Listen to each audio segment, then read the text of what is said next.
Hey everyone, Jeff here. Today I'm going to teach you how to play Don't Go In There. So in this game, we play as kids that are breaking into this haunted house, touching a bunch of evil, cursed stuff that we probably shouldn't touch, but the player who is the least cursed will be the player that escapes with their sanity and makes it out alive. So let's learn how to play.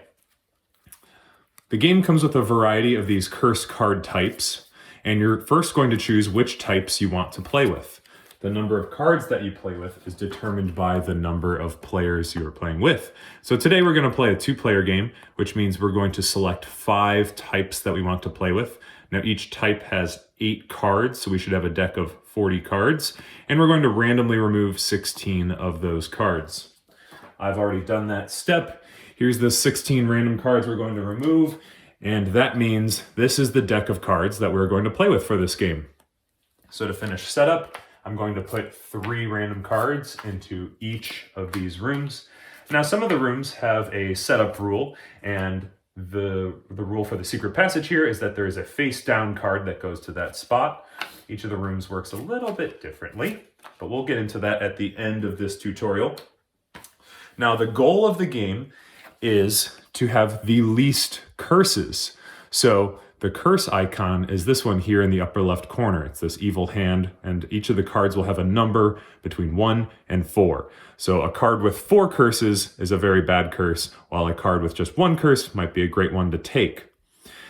There's also a little bit of set collecting going on here, so whenever you see an icon like this, it means if you collect that many cards, in this case 3, you get to do the effect. When a card says dispel, it means flip the card over. When a card is flipped, it means its curse value doesn't count. So sometimes it could be okay to take a card with a higher curse value if it helps you complete the set and dispel all of them.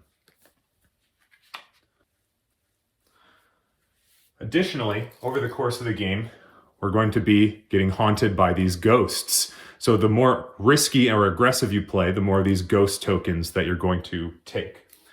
At the end of the game, if you have the most ghost tokens, you're going to get 1 additional curse for every 2 tokens that you have. And that's going to amount to a lot of curses, so you definitely don't want to have the most. And it's important to remember that sometimes it's okay to get some ghosts, because they don't count for any curses as long as you don't have the most ghosts. So how this game works is on your turn, you're going to take one of your meeples and you're going to place it in any one of the open spaces in one of the rooms. Now, the further you adventure into one of these rooms, the riskier you're playing. You might get haunted by some of these ghosts. We'll get into that in a second. But you're also most likely to get first choice of the cards that are in that room. Now, players will take turns placing their meeples into one of the open rooms, and you can place into any room. You can even place a meeple into a room that you've already placed before. Like I said, the further you go into the room, the more aggressive you are, but the further back you play into a room, the safer you are, because these flashlights will ignore some of the ghost tokens, but you're more likely to get last pick of the cards there. So we're going to continue taking turns until someone places a 3rd meeple into a room. Once there are 3 meeples in a room, we immediately resolve that room. So first, give the planchette token to the player that placed the 3rd meeple there. That will just be to remind us that they're the active player. And now we're going to roll dice equal to the number of dice icons shown on the cards in that room. So we're going to roll 1 + 2 + 2, 5 dice.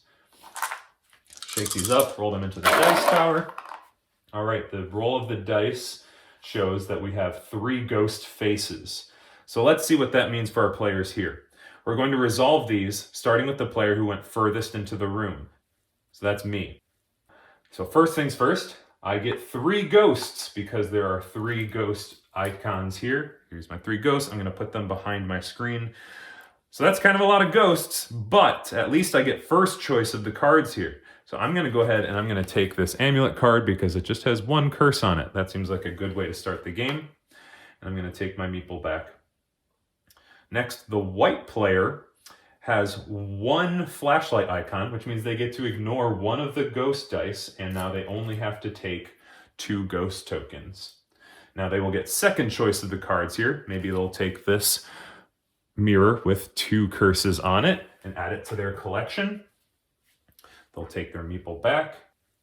And I will get the last choice of cards in this room. But first, I have to take my ghosts. I get to ignore 2 of the ghost faces. 1, 2, which leaves me with just 1 ghost token that I must add to my supply here. And I'm going to take the last card here. Now, once the room is resolved, we're going to flip that room tile over, which reveals a new ability for that room. And we're going to play out 3 more cards into this room. And we will continue play with the player after the active player. So I would get to take the next turn. And we're going to continue doing this until all cards from the deck have been claimed and all the rooms are empty. At the end of the game, then we will add up all the curses on our cards. We will reveal how many ghosts we have, and the player with the most will get 1 curse for every 2 ghost tokens. And the player with the fewest curses will win the game. Now, the last thing to point out is the room abilities. So, like I mentioned, each of the rooms has a slightly different ability. For example, in the hallway, the resolving player, aka the player who played the 3rd meeple into the room, may change one of the dice results in the room. On the reverse side, we have the basement, where the resolving player may optionally re-roll the dice.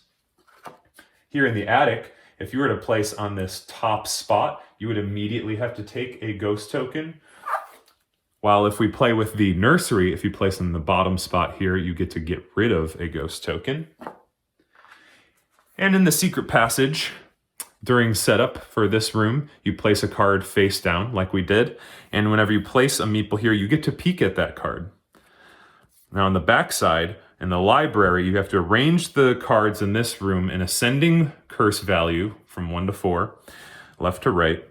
And if ever you take the left card, you get 1 extra ghost token. And if ever you take the right card, you get to get rid of a ghost token.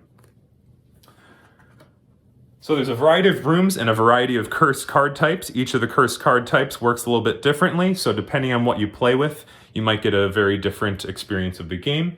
And that's it. That's how you play Don't Go In There. I hope you have fun playing it.